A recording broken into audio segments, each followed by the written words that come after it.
저는 오늘 내 안에 사는 이라는 주제로 하나님의 말씀을 전하도록 하겠습니다.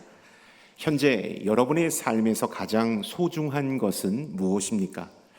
우리가 무엇을 소중하게 여기고 무엇에 가치를 두느냐가 우리의 삶의 방향을 결정짓습니다. 무엇에 가치를 둔다라는 것은 삶의 우선순위를 형성하게 만듭니다. 그 우선순위는 곧 우리의 행동과 선택을 이끄는 힘이 된다라는 사실입니다.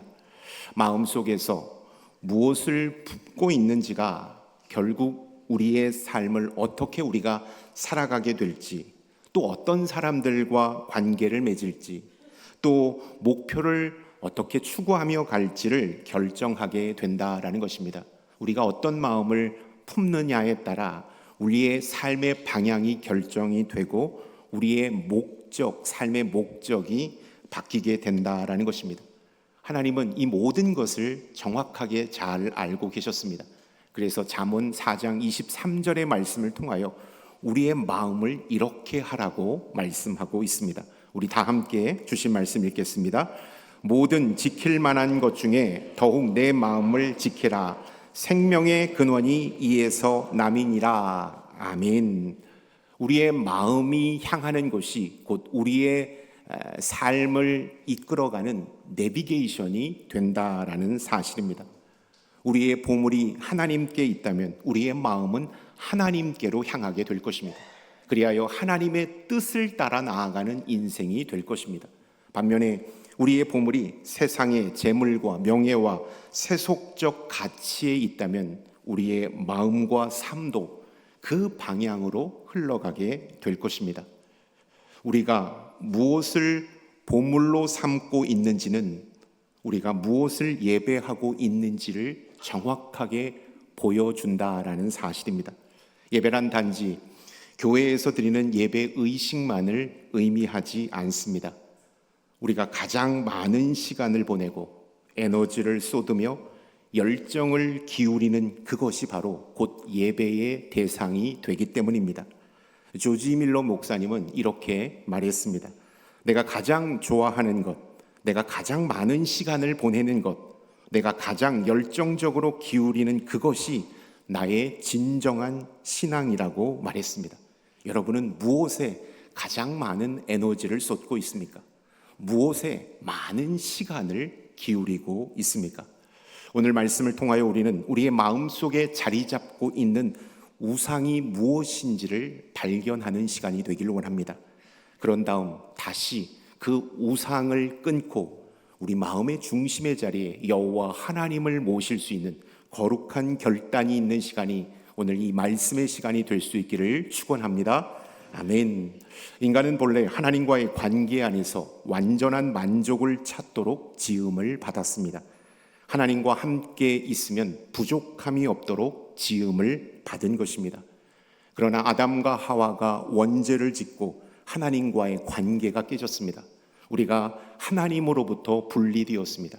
우리는 하나님이 계시지 않는 빈 공간을 우상으로 채우려고 했습니다. 그래서 우상이 우리의 마음 한복판에 들어오기 시작했습니다. 오늘 우상에 대한 말씀을 여러분과 함께 나누길 원합니다.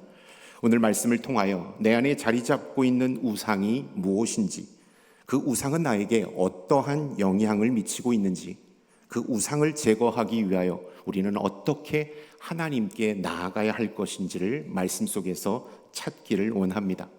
먼저 우상 숭배는 무신론자들이나 이방인들에게만 해당되는 문제가 아니라는 사실을 우리는 기억해야 합니다. 그리스도인들에게도 끊임없이 도전되는 문제가 바로 우상 숭배의 문제라는 사실입니다. 성경은 여러 차례에 걸쳐서 하나님 이외에 우리 마음을 차지하는 그것이 바로 우상이 될 수 있다고 경고하고 있습니다. 우상은 단지 눈에 보이는 조각상이나 형상만을 의미하지 않습니다. 우상은 우리의 마음속에 하나님보다 더 소중히 여기는 모든 것을 뜻한다라는 사실입니다. 출애굽기 20장 3절과 4절의 말씀에 보면 하나님은 이렇게 우리에게 말씀하셨습니다. 너는 나 외에 다른 신들을 내게 있게 말지니라. 너를 위하여 새긴 우상을 만들지 말라고 명령하셨습니다. 이 말씀, 이 십계명의 이 말씀은 하나님께서 우리의 마음과 삶의 중심이 되어 있어야 한다라는 것을 가르쳐 주신 말씀입니다. 그러나 이러한 계명을 받았음에도 불구하고 우리도 모르는 사이 우리의 마음의 중심에 하나님이 아닌 우상을 섬기며 이 땅을 살아가고 있다라는 사실입니다. 현재 여러분의 마음을 사로잡아 이끌고 있는 것은 무엇입니까? 물질입니까? 자식입니까? 건강입니까? 성공과 쾌락입니까? 암세포는 우리의 몸의 건강을 위협하는 대표적인 존재입니다. 이 세포는 정상세포와는 다르게 통제되지 않는 방식으로 번식되고 증식된다고 합니다. 몸 안에 들어온 이 암세포는 모든 몸 안의 영양소를 다 빨아들여 우리의 몸을 쇠약하게 만듭니다. 우상도 마찬가지입니다. 우상은 마치 암세포처럼 우리 안에 있는 모든 에너지를 빨아들여서 영적으로 메마르게 한다라는 것입니다. 또 우상은 우리로 하여금 하나님과 멀어지게 하고 결국 우리의 삶을 공허함으로 가득 채우게 한다라는 것입니다. 암세포가 몸의 에너지를 소진시키고 정상적인 세포와 장기들을 본래의 기능을 수행하지 못하도록 방해하는 것처럼 우상도 마찬가지로 우리 안에 들어오면 그 우상은 하나님을 온전히 예배하지 못하도록 우리의 믿음을 방해합니다. 하나님께로 향하는 정성, 마음, 에너지를 우상이 다 가로채 버리기 때문입니다. 팀 켈러는 내가 만든 신이라는 책을 통하여 우상을 이렇게 정의하고 있습니다. 우상이란 마음이 이것만 있으면 내 삶은 의미가 있고 내가 가치 있는 존재처럼 느껴질 것이다라고 말하는 어떤 것들이라는 것입니다. 이것만 있으면, 이렇게만 된다면, 이것만 소유할 수 있다면 나는 정말 행복할 텐데, 정말로 가치 있는 삶을 살 텐데 말하는 그것이 바로 우리 안에 들어온 우상이라고 말하고 있습니다. 우상이 단지 외형적인 숭배 대상이 아니라 우리의 마음 깊은 곳에서 출발하는 잘못된 욕망과 집착이라는 사실을 팀 켈러는 우리에게 가르쳐주고 있는 것입니다. 내 안에 있는 욕망과 집착을 죽이지 않으면 그것은 우리 안에 우상으로 자리 잡아 우리를 다스리고 우리를 지배하게 될 것이라는 것을 우리는 기억해야 합니다. 그 사실을 에스겔 14장 3절은 우리에게 이렇게 말씀하고 있습니다. 함께 읽도록 하겠습니다. 인자야, 이 사람들이 자기 우상을 마음에 들이며 죄악의 걸림돌을 자기 앞에 두었으니 그들이 내게 묻기를 내가 조금인들 용납하랴. 우상 숭배는 외부에서 시작되는 것이 아니라 우리의 마음 깊은 곳에서 시작된다라는 사실을 말씀합니다. 우리의 마음에 잘못된 집착과 욕망이 자리 잡으면 그것은 우상이 되어버린다라는 것입니다. 이 우상은 하나님으로부터 멀어지게 할 뿐만 아니라 죄악의 길로 인도한다라고 에스겔서 14장 3절은 말씀하고 있습니다. 죄악의 걸림돌을 자기 앞에 두었다라고 말씀하고 있는 것입니다. 어떤 사람이 돈에 대한 집착과 욕망에 사로잡혀 돈을 우상으로 섬기고 있다고 가정해 봅시다. 이 사람에게 돈은 단순히 생존을 위한 수단이 아니라 삶의 목적이 됩니다. 돈을 더 벌기 위해 건강을 해칩니다. 돈을 더 벌기 위하여 가족과의 관계를 희생시키고 때로는 신앙생활까지 포기합니다. 돈을 더 얻기 위하여 비윤리적이고 불법적인 수단과 방법까지 동원합니다. 삶의 모든 선택과 행동이 돈을 중심으로 돌아가게 됩니다. 돈이 더 이상 도구가 아니라 내 삶의 주인으로 자리 잡게 됩니다. 거기까지 오면 돈이 우상이 되어 돈 때문에 우리의 영혼은 메마르고 돈 때문에 이 돈을 잃어버리지는 않을까 하는 불안에 휩싸이며 이 돈을 더 모아야 하는데 라는 욕심에 사로잡히게 된다라는 사실입니다. 그렇습니다. 우상은 처음에는 달콤하게 우리에게 다가오지만 나중에는 우리의 생명을 위협하는 위험한 존재가 된다라는 사실을 우리는 알아야 합니다. 그런데 우상은 결정적인 순간에 우리를 구원해 주지 못한다라는 사실입니다. 우리를 지켜주지 못한다라는 큰 한계를 가지고 있습니다. 예레미야 10장 5절의 말씀을 함께 읽겠습니다. 그것이 둥근 기둥 같아서 말도 못하며 걸어 다니지도 못하므로 사람이 메어야 하느니라. 그것이 그들에게 화를 주거나 복을 주지 못하나니 너희는 두려워하지 말라 하셨느니라. 여로보암 2세가 금소가지 우상을 만들었을 때 하나님의 말씀이 이렇게 선포되고 있다라는 것입니다. 그 우상은 이스라엘 백성들을 지켜주지 못한다. 이스라엘 백성들에게 화도 복도 선포하지 못한다. 제대로 걸어 다닐 수도 없다. 사람이 오히려 우상을 메고 다녀야 한다. 우상은 두려워할 존재가 아니라는 사실을 성경은 우리에게 말씀하고 있는 것입니다.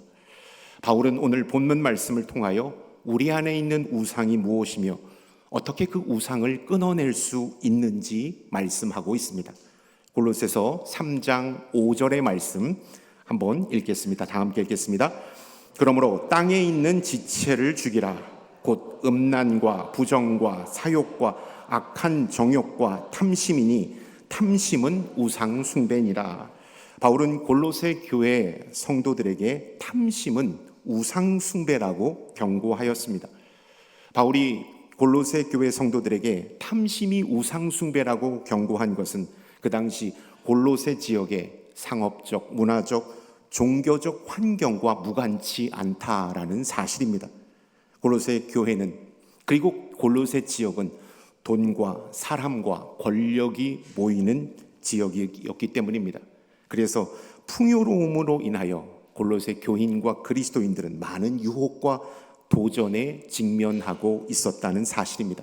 그 중에서 그들을 가장 위협한 것이 있었으니 그것이 바로 탐심이라고 사도 바울은 말하고 있습니다. 탐심은 성도들의 신앙을 위협하는 중요한 문제로 대두되고 있음을 그가 말하고 있는 것이죠. 골로새는 상업이 활발하게 일어났던 지역입니다. 물질적 번영과 소유된 가치가 사람들에게 잘 영향력을 미쳤던 지역입니다. 돈의 파워가 무엇인지, 돈이 얼마나 사람을 강하게 하는지를 실감할 수 있는 지역에서 골로새 교회 성도들은 신앙생활하고 있었던 것이죠. 그로 인하여 성도들이 물질적인 욕망, 탐심에 빠질 위험을 안고 있었던 것입니다. 바울은 이러한 환경 속에서 성도들이 물질과 성공을 삶의 우선순위로 두지 않도록 탐심이 우상숭배라고 경고하고 있다라는 것입니다. 물질과 성공이 아니라 여호와 하나님을 마음의 중심에 둘 것을 강조하고 있는 것입니다. 왜 사도 바울은 이 탐심을 그토록 경계하였던 것일까요? 탐심이란 단순히 물질적인 소유를 더 얻거나 욕심을 내는 것을 넘어서는 것이었기 때문입니다. 우리의 마음이 하나님보다 다른 것에 집중한 상태를 초래할 수 있는 환경을 탐심이 만들 수 있기 때문에 사도 바울은 탐심이 우상 숭배라고 경고하였던 것입니다. 여러분의 마음은 무엇을 갈망하며 무엇에 집중되어 있습니까? 종교개혁자 존 칼빈은 인간의 마음은 우상을 만들어내는 공장과 같다라고 말했습니다. 이는 우리가 쉽게 하나님보다 다른 것을 추구하고 의지하려는 본성을 갖고 있다라는 것입니다. 우리의 마음의 공장에서 무엇을 만들어내느냐가 중요합니다. 우리 마음이 사단과 협력하면 욕망과 집착과 탐심이라는 우상의 열매를 만들어냅니다. 그러나 성령 하나님과 동행하면 우리의 마음밭에서 성령의 열매가 맺히고 만들어진다라고 성경은 우리에게 말씀하고 있습니다. 우리의 마음의 공장은 365일 24시간 풀 가동하고 있다라는 사실을 우리는 기억해야 합니다. 우리 마음의 공장은 멈춤이 없는 것입니다. 중요한 것은 그 공장에서 무엇을 만들어내느냐가 중요하다라는 것입니다. 탐심과 욕망의 우상을 만들어낼 것인가, 아니면 성령의 열매를 맺는 성스러운 공장이 될 것인가 라는 사실을 우리는 꼭 기억해야 하는 것입니다. 목사인 저 역시 제 마음의 공장에서 많은 것들을 만들어내는 것을 보게 됩니다. 그때그때 제 영적인 컨디션에 따라서 제 안에 생산되는 열매가 달라지기 때문입니다. 과거를 돌아보니 제가 가장 열심히 목회하였고 사역했다라고 자부했던 그때가 있었습니다. 아침에 새벽 예배에 나와서 밤 11시, 12시까지 사역하고 퇴근하고 돌아갔습니다. 여러분이 안 믿으시겠지만 제가 내일이 결혼식이라면 12시까지 일을 하다가 갔습니다. 누가 그쪽에서 잡아놓고 있었던 것이 아닙니다. 일의 완성도를 높이고 싶었습니다. 제가 맡고 있는 일을 잘 하고 싶었습니다. 그래서 팀플레이와 제가 할 수 있는 영역에 최선을 다하다 보니까 12시까지 된 거예요. 저희 아내가 그때는 아직 성숙되기 전이라서 저의 그런 모습을 보고 이런 말을 해야 되는 여러분 상처받지만 미쳤다고 했습니다. 이 부분은 삭제해 주시기 바랍니다. 그만큼 일에 중독됐고 그것이 하나님을 향한 열심이라고 저는 생각했습니다. 그런데 시간이 많이 지나 돌이켜보니까 그때가 제 마음의 공장에서 가장 많은 우상들을 만들어내고 있었던 시절이었음을 깨닫게 되었습니다. 그리고 회개하게 되었습니다. 그 당시 저는 인정과 평판이라는 우상, 성과의 우상, 거룩함을 포장한 욕망의 우상, 자기 만족의 우상, 안정과 통제의 우상을 만들어내고 있었습니다. 분명히 하나님의 사역을 위하여 분주하고 바빴지만 그 사역의 중심에서는 하나님이 아닌 제 자신이 드러나는 것을 강조하고 있었기 때문입니다. C.S. 루이스는 스콧 루테이프의 편지에서 이렇게 말했습니다. 사탄은 당신이 하나님을 위해 무엇인가를 성취해야 한다는 생각에 집중하게 만듭니다. 그리하여 하나님 자신이 아니라 성취한 것을 더 사랑하게 합니다. 바로 제가 그러한 역할을 담당했음을 알게 되었습니다. 저는 열심히 한다고 했지만 그것은 하나님을 위한 것이 아니라 제 자신을 위한 것이었기 때문입니다. 반대로 차분하게 잠잠히 하나님 앞에 나아갈 때 제 마음의 공장에서는 하나님을 뜨겁게 예배하는 거룩의 열매가 피어났습니다. 한 영혼을 사랑하고 귀하게 보는 사랑의 열매가 만들어졌음을 깨닫게 되었습니다. 현재 여러분의 마음의 공장에서는 무슨 열매를 만들어내고 있습니까? 우리 마음 안에서 만들어진 우상을 어떻게 하면 우리는 끊어낼 수 있을까요? 바울은 이렇게 말하고 있습니다. 땅에 있는 지체를 죽이라고 말씀합니다. 이 땅에 있는 지체란 무엇일까요? 죄의 본성을 가리키는 것입니다. 육체적 욕망과 세상의 유혹을 사도 바울은 땅에 있는 지체라고 표현하고 있는 것입니다. 이 땅에 있는 지체를 죽이라라고 말하고 있습니다. 죽인다라는 것은 단순한 억제나 일시적인 회피를 말하고 있는 것이 아닙니다. 죄에 대하여 완전히 단절되고 그리스도를 통하여 새롭게 되는 것을 그는 죽인다라는 표현을 쓰고 있다라는 것입니다. 탐심과 같은 우상을 끊어내려면 우상에게 향하였던 우리의 마음의 방향을 하나님께로 돌려야 한다라는 사실입니다. 그렇다면 어떻게 해야 우리의 마음의 방향을 돌릴 수 있을까요? 저는 그 항공기에서 그 해답을 한번 찾아보았습니다. 항공기가 방향을 바꿀 때 사용하는 그 장치가 있습니다. 롤 장치입니다.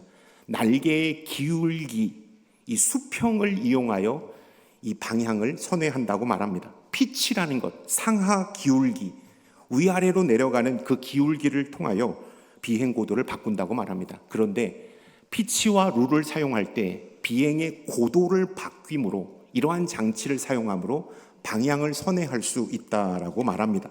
마찬가지로 우리의 영적 방향을 바꾸려면 영적 고도를 바꿔야 합니다. 즉 우상을 끊어내려면 영적인 고도를 바꿔야 한다라는 것입니다. 그렇다면 영적인 고도란 무엇인가? 영적인 고도는 하나님과의 관계에서 경험하는 내적인 깊이와 진정성을 뜻합니다. 하나님과의 친밀함, 하나님 안에 있을 때 우리는 영적인 고도를 높이며 이 땅의 우상과 어두움을 다 끊어낼 수 있다라는 사실입니다.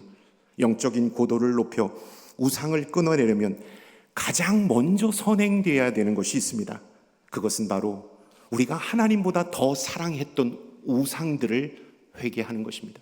하나님, 제 안에는 우상이 있었습니다. 이것이 하나님보다 더 많이 사랑했고, 이것을 하나님보다 더 많이 사랑했고, 이것을 하나님보다 더 묵상했으며, 이것을 더 하나님보다 열심히 예배하였습니다. 저의 이러한 죄악을 용서해 주십시오. 이러한 회개가 선행되어야 한다라는 것입니다. 회개는 우리가 우상에서 하나님께로 방향을 바꾸는 시작이 된다라는 사실입니다. 그 다음 영적인 고도를 높여 우상을 끊어내려면 예배와 찬양으로 하나님 앞에 집중해야 합니다. 예배가 회복되어야 한다라는 것입니다. 뇌과학자들은 사람의 집중력을 높이려면 동기부여와 기쁨을 담당하는 신경 전달 물질인 아들의 도파민, 이 도파민의 호르몬이 있어야 한다고 말합니다. 또 신체의 각성을 촉진하는 호르몬인 아드레날린 호르몬이 있어야 한다고 말합니다. 도파민과 아드레날린, 이 두 호르몬이 인간의 뇌를 자극해서 집중력을 높인다라고 뇌과학자들은 말합니다.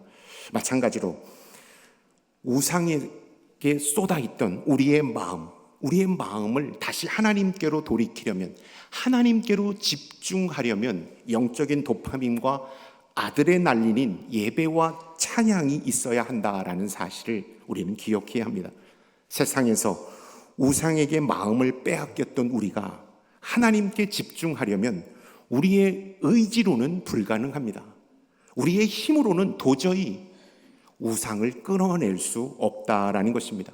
우리의 마음과 영혼이 하나님을 향하여 온전히 돌아서기 위해서는 하나님과의 교제에서 오는 그 깊은 기쁨과 힘이 우리 안에 공급되어질 때 우리는 우상을 끊어내고 영적인 고도를 높여 하나님께로 방향을 선회할 수 있다라는 것입니다. 예배와 찬양은 바로 그 기쁨과 힘을 공급하는 강력한 영적인 도구가 된다라는 사실을 우리는 기억해야 합니다. 저는 지난 교회에서 회복사역을 섬겼습니다. 제가 공부한 것도 회복사역과 상담이었기 때문에 저는 그 사역을 통하여 큰 기쁨과 만족을 누렸습니다. 회복사역 가운데 중독자 학교를 섬긴 적이 있습니다.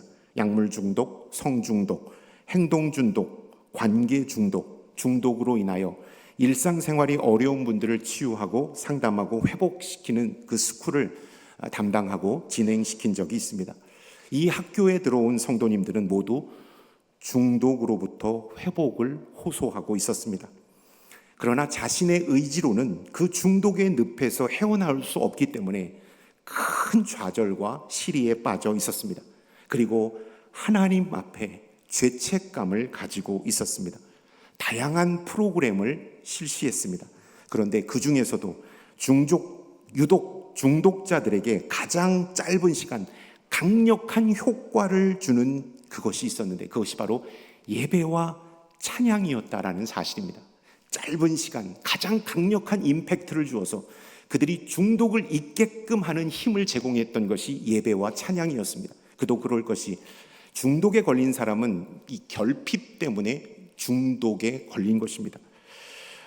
내면의 결핍, 공허함을 채우기 위하여 무언가를 찾다 보니까 그것이 바로 중독으로 발전된 것이기 때문입니다.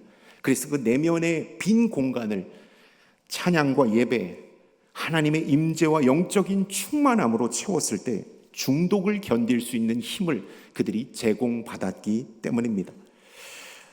예배의 회복이 있을 때, 우리가 예배의 회복이 있을 때 우리는 우리 안에 있는 그 우상을 끊어낼 수 있다라는 사실입니다. 마지막으로 영적 고도를 높여 우상을 끊어내려면 성령의 인도하심을 받아야 합니다. 우리의 죄악된 본성은 우상을 향할 수밖에 없습니다. 그때 성령님이 우리 안에 내주하셔서 우리를 진리로 인도하시고 하나님의 뜻을 분별할 수 있도록 도와주실 때만 우리가 다시 하나님께로 방향을 선회할 수 있다라는 사실입니다.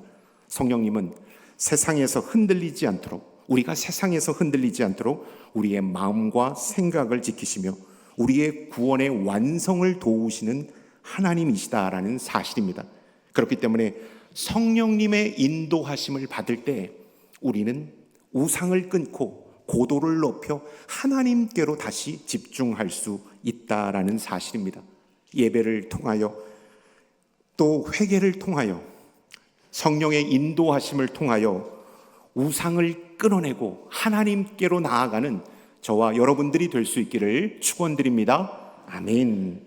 지금까지 우리는 하나님이 아닌 다른 것에서 행복과 만족을 찾으려고 했습니다. 그러면 그럴수록 우리는 더 불안했고 채워지지 않는 영적 갈증에 목말랐습니다. 세상의 우상들은 일시적인 기쁨과 위안은 주었지만 진정한 만족과 행복을 주지 못했습니다. 어거스틴은 이렇게 말합니다. 우리의 마음은 하나님 안에서만 참된 쉼을 얻는다. 우상이 아닌 하나님 안에서만 우리는 참된 행복과 평안을 얻을 수 있다라는 사실입니다. 오늘 말씀을 통해 우리는 우리의 마음의 집에 누가 살고 있느냐에 따라 우리의 삶이 완전히 달라진다라는 사실을 깨달을 수 있었습니다. 우리의 마음의 집에 누가 살고 있느냐에 따라 우리의 인생과 운명이 달라진다라는 사실을 깨닫게 되었습니다. 만약 우리 마음의 집에 우상이 자리 잡고 산다면 그 집은 불안과 공허로 가득 차게 될 것입니다. 그러나 우리의 마음의 집에 예수 그리스도께서 거하신다면 그 집은 평안하고 기쁨이 가득한 집이 될 것입니다. 팀 켈러는 내가 만든 신이라는 책 속에서 이렇게 대안을 제시하고 있습니다. 우상이 우리를 무너뜨리는 것을 막는 유일한 방법은 예수님을 삶의 중심에 두는 것이다. 예수 그리스도가 내 마음의 중심에 자리 잡을 때 우리는 우상을 끊고 이 땅을 승리하며 살 수 있다라는 사실을 말씀하고 있는 것입니다. 우리 내면에 깊숙한 곳은 우상이 거하는 곳이 되어서는 안 됩니다. 예수 그리스도께서 거하시는 거룩한 성전이 되어야 하는 것입니다. 내 안에 사는 이가 예수 그리스도가 되는 축복이 있기를 주님의 이름으로 축원드립니다. 빌립보서 1장 21절의 말씀을 읽고 마치도록 하겠습니다. 이는 내게 사는 것이 그리스도니 죽는 것도 유익함이라. 아멘. 여러분 안에 사는 이는 누구십니까?